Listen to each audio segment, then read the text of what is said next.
Hello student, स्वागत है आप सभी का एक नए वीडियो में। और आज की इस वीडियो के माध्यम से हम अपने स्कॉलरशिप के स्टेटस में जो समस्याएं आ रही हैं उनका सॉल्यूशन देखेंगे। जैसा कि करंट स्टेटस में आपको दिख रहा होगा, हो सकता है आपके स्टेटस में कुछ अलग तरीके की समस्याएं आ रही हो, लेकिन कोई ना कोई समस्या जरूर आ रही होगी। ठीक है, यहाँ पे देखिए, enrollment, roll number, mark not matched with university uploaded data. ठीक है, इसका मतलब क्या है और इसको कैसे सही करना है, इसलिए कि बहुत सारे बच्चों के कमेंट्स वगैरह भी आते रहते हैं। और देखिए, मैंने पहले भी आपको बताया था कि चूंकि ये स्कॉलरशिप की राशि का मामला है, आपके पैसे का मामला है, तो थोड़ी-सी आलस की वजह से हो सकता है कि आपकी स्कॉलरशिप की राशि ना आए। तो जो भी चीज़ें आपको बताई जा रही हैं उसको ध्यान से सुनिए और ध्यान से सारी चीज़ों को करिए।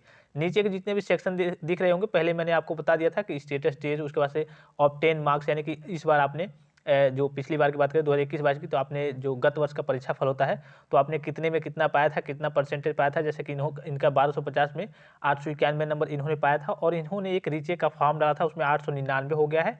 तो अब इनको करेक्शन कराना पड़ेगा। और जिन बच्चों ने रीचेक वगैरह का फॉर्म डाला था उनके बारे में बात करेंगे, उनको करेक्शन कराना पड़ेगा या फिर नहीं।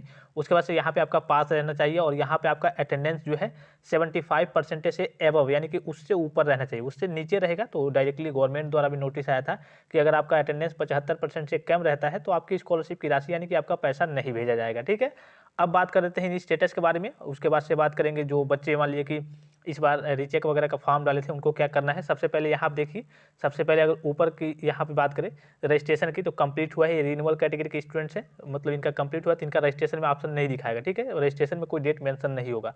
अदरवाइज अगर आप फर्स्ट ईयर के स्टूडेंट्स होंगे, फ्रेश, यानी कि आप पहली बार स्कॉलरशिप का फॉर्म भरे होंगे किसी कोर्सेज में, तो यहाँ पे आपका पहले वाले रजिस्ट्रेशन के ऑप्शन में भी कोई डेट मेंशन हुआ होगा। दूसरी चीज़, फाइनल सबमिशन कंप्लीटेड है 18/10/2022 को। और तीसरी चीज़, स्टेटस एट इंस्टीट्यूशन लेवल से फॉरवर्ड है 15/11/2022 को। अब देखिए, चौथे ऑप्शन पे अकाउंट वेरिफिकेशन स्टेटस, और पांचवें ऑप्शन में वेरिफिकेशन बाय डिस्ट्रिक्ट वेलफेयर अफसर, यानी कि जिसे आप शॉर्ट फॉर्म में डीडब्ल्यूओ कहते हैं।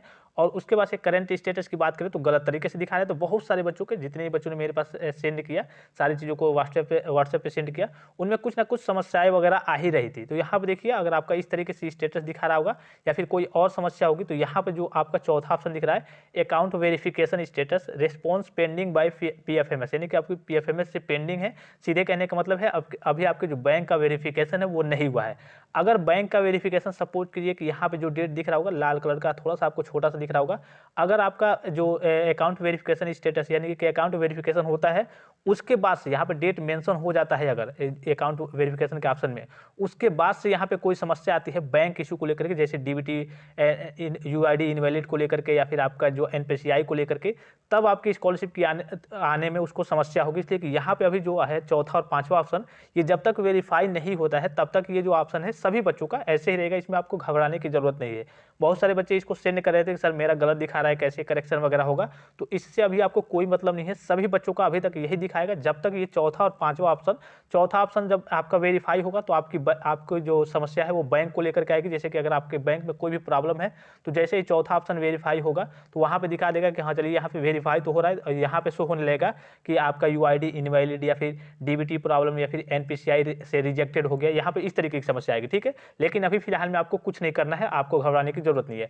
जो पांचवा ऑप्शन दिख रहा होगा, verification bye district welfare officer, यानी कि जिसे आप डीडब्ल्यू को कहते हैं शॉर्ट फॉर्म में, तो pending at district scholarship committee, यानी कि अभी आपका जो डिस्ट्रिक्ट लेवल पे ये पेंडिंग है, वहां से भी वेरीफाई नहीं हुआ है। कॉलेज से तो फॉरवर्ड हो गया है, जैसे कि इनका 15/11/2022 को फॉरवर्ड हुआ है, लेकिन अभी डिस्ट्रिक्ट लेवल पे आपका पेंडिंग है वहां पे। वैसे जहां से, जैसे कि मान लीजिए कि आपका ये सही है, चौथा ऑप्शन वेरीफाई हो गया, बैंक की सारी डिटेल्स सही है, तब पांचवें ऑप्शन में आएंगे, वहां पे देखा जाएगा कि हाँ जैसे कि आपने गत वर्ष का जो परीक्षा फल है वो सही से भरा है या फिर नहीं, सही है या फिर नहीं, रियल है या फिर नहीं। ये नहीं कि आपने ऐसे ही इधर उधर आप फेल हैं फिर भी आपने इधर उधर भर दिया है। इसलिए जिन बच्चों का क्या होता है, जो बच्चे रीचेक वगैरह या फिर जिनका रिजल्ट नहीं आया रहता है, तो इस बार उनको करेक्शन वगैरह करा करके अपने कॉलेज में भी बात करनी होती है। उसकी हार्ड कॉपी जो है कॉलेज में भी सबमिट करनी होती है, तो एक बार अपने कॉलेज से भी संपर्क कर लेंगे। अब ये नहीं है, देखिए मैं पिछली बार की बात करूँ जो रियल चीज़ें हैं, कि पिछली बार बहुत सारे बच्चों ने जिन्होंने रीचेक वगैरह का फॉर्म डाला था, कई कोर्सेज होते हैं जिनमें रीचेक वगैरह के रिजल्ट लेट से आते हैं, उनकी भी स्कॉलरशिप की राशि आ गई थी।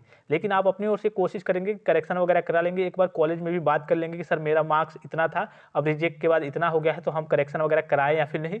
लेकिन एक समस्या जो कॉमन है, अगर आप करेक्शन की कैटेगरी में जाते हैं तो जो आपकी स्कॉलरशिप की राशि आपको मालूम है कि दिसंबर के लास्ट में 28 दिसंबर से और उसके बाद से आपकी स्कॉलरशिप की राशि आनी है इस शिफ्ट वाली, जो आपकी फर्स्ट शिफ्ट है, तो इस शिफ्ट में आपकी नहीं आएगी। अगर आप करेक्शन की कैटेगरी में जाते हैं तो वो आपकी फरवरी के लास्ट में 22 से लेकर के 28 फरवरी के, मतलब फरवरी के लास्ट में आएगी, सीधे कहने का मतलब है। ठीक है, तो आप करेक्शन वगैरह करा लेंगे, एक बार कॉलेज में भी संपर्क कर लेंगे, कॉलेज वाले आपको बता देंगे, जो फॉर्म वगैरह फिलअप आपका फॉर्म वगैरह जमा करते हैं, देखते हैं, उनसे एक बार संपर्क कर लेंगे। अगर आप करेक्शन कराते हैं और जाहिर सी बात है आपका ज़्यादा नंबर अप डाउन हुआ होगा रीचेक वगैरह में, तो आप करेक्शन कराते हैं तो आपकी स्कॉलरशिप की राशि लास्ट में यानी कि फरवरी के लास्ट में आएगी। अदरवाइज अगर आप नहीं कराते हैं तो समस्याएं थोड़ी सी क्रिएट हो सकती है। एक बार इसके लिए आप एक बार कॉलेज में भी बात कर लेंगे कि आपके कॉलेज में किस तरीके से डाटा वगैरह को मैनेज करते हैं वो। ठीक है, अब यहाँ पे जो चौथा और पांचवा ऑप्शन है, चौथा ऑप्शन अगर आपका वेरीफाई होता है तो यहाँ पे बैंक को लेकर के समस्या आएगी। अगर बैंक में कोई समस्या होगी तो, अगर नहीं होगी तो यहाँ पे वेरीफाइड हो जाएगा। ठीक है, डेट यहाँ पे मेंशन हो जाएगा। फिर से पांचवें में जब DW यानी कि आपके डिस्ट्रिक्ट लेवल से वेरीफाई होगा तो यहाँ पे भी दिखा देगा कि verified recommended by district scholarship committee, वहाँ से भी दिखा देगा। उसके बाद से यहाँ पे स्कॉलरशिप डिसबर्सेड करके आपका पैसा, कि हाँ आपका पैसा भेजा जा रहा है। तो अब ज़्यादा दिन बचा भी नहीं है, लगभग आपके 20 दिन 22 दिन और बचे हैं, यानी कि दिसंबर के लास्ट में ही इस शिफ्ट की स्कॉलरशिप की राशि आनी है। तो सभी चीज़ों को आप व्यवस्थित किए रहेंगे। इससे ये जो आपका दिख रहा है इससे कोई लेना देना नहीं है। जब ये आपका स्टेटस देखते रहेंगे, मैं आपको खुद बता दूंगा, जब ये दोनों स्टेटस आपका वेरीफाइड हो जाता है उसके बाद से अगर यहाँ पे इस तरीके से दिखाएगा तब आपकी स्कॉलरशिप की राशि नहीं आएगी। जैसे कि आपने पिछली बार देखा होगा कि बहुत सारे बच्चों का UID इनवैलिड करके या फिर NPCI से रिजेक्ट हो गया, या फिर अटेंडेंस लेस देन 75% हो गया। अभी तो फिलहाल देखिए इनका 76% है। अटेंडेंस की भी समस्या आ रही थी और अटेंडेंस वाला यहाँ पे ऑप्शन भी मेंशन करके आ रहा है कि हाँ इस बच्चे का इतना अटेंडेंस है। अदरवाइज अगर आपका कम रहता है तो ऐसे ही डायरेक्टली नहीं आएगा। ठीक है, तो ये सारी चीज़ों को देख लेंगे, इससे आपको घबराने की बिल्कुल भी जरूरत नहीं है। और ये जो आपका ऑप्शन जैसे ही वेरीफाई होता है उसके बाद से अगर इस तरीके की यहाँ पे जो स्टेटस शो होंगे तब आपकी स्कॉलरशिप में समस्या है। इसलिए कि बहुत सारे बच्चे क्या करते हैं, कुछ चीज़ें गड़बड़ भर देते हैं, कुछ चीज़ें गलत भर देते हैं। जिनका सही है, जैसे कि जो रिन्यूअल कैटेगरी स्टूडेंट्स हैं जिनका सही है उनमें तो कोई दिक्कत नहीं है, लेकिन जो फर्स्ट ईयर के स्टूडेंट पहली बार स्कॉलरशिप का फॉर्म भरते हैं उनमें काफ़ी सारी गलतियाँ हो जाती हैं और उनकी स्कॉलरशिप की राशि फंस जाती है। फिर बाद में कमेंट वगैरह करते हैं कि सर मेरी स्कॉलरशिप की राशि आएगी या फिर नहीं आएगी, क्या करें कैसे करें।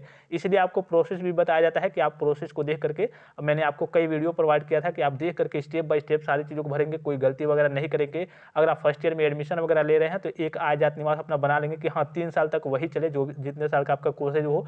ये नहीं कि आपने 2 साल पहले का मतलब 2 साल हो गया है और 1 साल बाकी है और पता चले कि आप पॉलिटेक्निक करने आ रहे हैं, 1 साल लगा दिए यहाँ पे, फिर सेकेंड ईयर में जाएंगे तो बदलना पड़ेगा, तो वहाँ पर बदलने का ऑप्शन आता नहीं है, तो वही रहेगा। तो कभी कभी आ भी जाती है स्कॉलरशिप की राशि और कभी कभी उसमें फंस भी जाती है। ठीक है, तो जो भी अपडेट्स वगैरह आएंगे आपको मैं बताते रहूँगा, एक्टिव रहेंगे, इसलिए कि इस महीने के लास्ट में ही आपकी स्कॉलरशिप की राशि आनी है। अदरवाइज जो भी गवर्नमेंट के द्वारा नोटिस आता है या फिर कोई भी ऑफिशियल अपडेट आता है तुरंत आप सभी बच्चों को इन्फॉर्मेशन मिल जाएगा। आई होप कि वीडियो आपको इन्फॉर्मेटिव लगा होगा। जिनका भी स्टेटस इस तरीके से दिख रहा है डरने की कोई जरूरत नहीं है, अभी आप वेट कीजिए, जैसे ये दोनों ऑप्शन वेरीफाई होता है मैं आपको इन्फॉर्म कर दूंगा। उसके बाद से आप देख लेंगे करंट स्टेटस में कोई समस्या तो नहीं आ रही है।